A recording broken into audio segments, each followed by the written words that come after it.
Section 8. Being aware of equality and disability. TfL is committed to improving transport in London by making it more accessible, safer and reliable for all. Public transport plays an important role in opening up opportunities by providing access to education, employment and other essential services. It helps people stay in touch with family and friends, and allows many people to live independently. This section tells you about your responsibilities and how to provide the best service to all your passengers. Assisting passengers.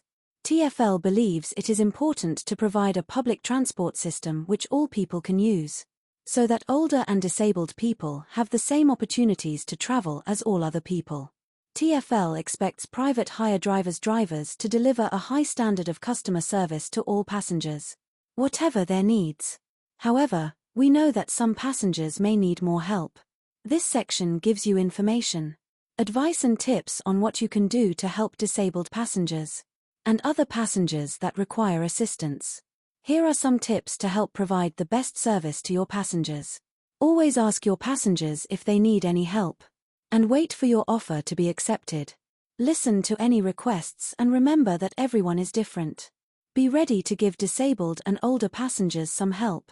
This could be as simple as writing things down for them, giving them a little extra time, facing them so they can see your lips as you speak, or speaking loudly and clearly if they have problems hearing you. Talk directly to the older or disabled person rather than to the person with them. If they are traveling with someone. If the passenger is vision impaired and asks you to guide them to the vehicle, stand by the person's side and allow them to take hold of your arm/elbow, so you can guide the customer along. Do not take hold of the passenger and pull or push them in a particular direction. Disabled or older passengers may need more time or help to get in and out of your vehicle. For their safety, be patient and make sure they are comfortable, and have their seatbelt fastened before you start the journey. You can also help by asking the passengers if they have all their belongings with them before you set off. And when you arrive at their destination, tell the passenger where they are going, and let them know about any possible dangers, such as pavement curbs, doors opening towards or away from them, and slopes going up or down. This will help prevent accident and injury. During the journey, vision-impaired passengers in particular should be told about any delays or changes to the route. This is also a good thing to do with any elderly passengers or passengers who have a learning disability, as they might get worried or upset if there is a change to the route they expected to take. When you arrive at your destination, tell the passenger the location. Then offer to assist them out of the vehicle, and to guide them to a safe place before leaving them. Clearly tell the passenger how much the fare is. When you give change to passengers who are vision impaired, it is important to count out the coins and notes into their hand. Offer to help count out the change if a passenger seems to be having problems. Always have a pen and paper with you so that you can write things down. This can help passengers who have a problem hearing, or passengers who do not speak much English. If you drive a designated wheelchair-accessible vehicle, make sure the equipment is in good working order, and therefore available to use at any time. Be careful of where you pick up and drop off wheelchair users. Avoid places where the pavement is on a slope. Not all disabilities are easy to see, so offer or be prepared to help any Passenger Equality Act 2010. The following characteristics are protected under the Equality Act: age, disability, gender reassignment, marriage and civil partnership, race, religion or belief, sex, sexual orientation, pregnancy and maternity. It is illegal to treat anyone unfairly based on any of the characteristics listed above. It is unacceptable for you as a PHV driver, or for any of your customers, to use language or behave in a way that discriminates against any person.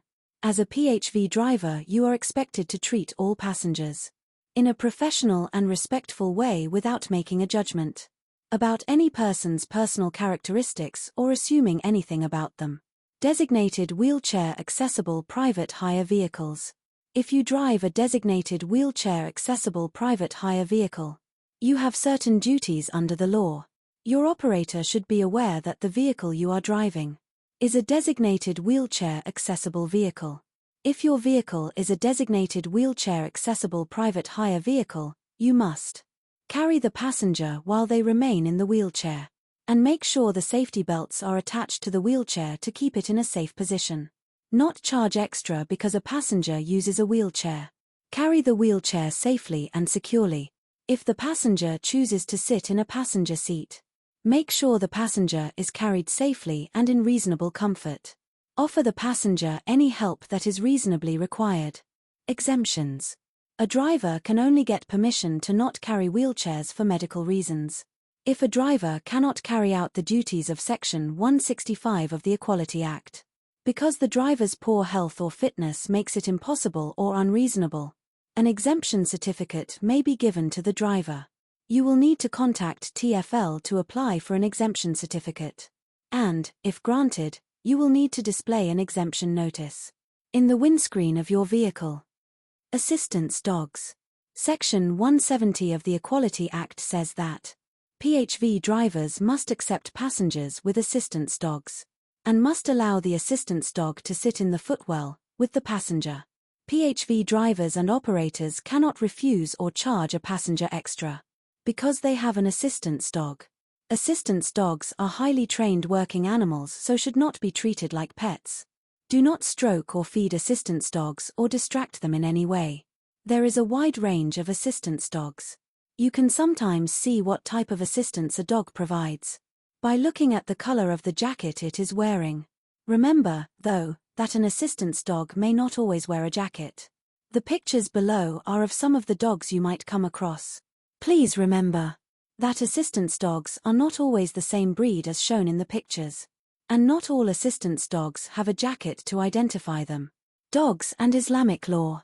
In 2002, the Shariat Council confirmed that trained assistance dogs may accompany disabled people in private hire vehicles managed or driven by Muslims.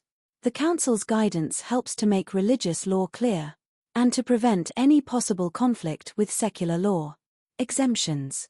A PHV driver can only get an exemption from carrying assistance dogs for medical reasons.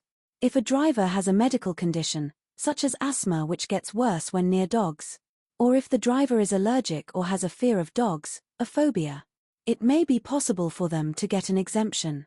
You will need to contact TFL to apply for an exemption certificate and, if granted, you will need to display an exemption notice in the windscreen of your vehicle. Complaints. We will investigate any complaint we receive about a PHV driver breaking the Equality Act. If there is enough evidence of an offence being committed, and it is in the public interest to do so, we will always prosecute the driver. If you are convicted of an offence under the Equality Act, we will decide how suitable you are to be a licensed private hire driver, and we may suspend or revoke your private hire vehicle driver's license. Thanks for watching Section 8.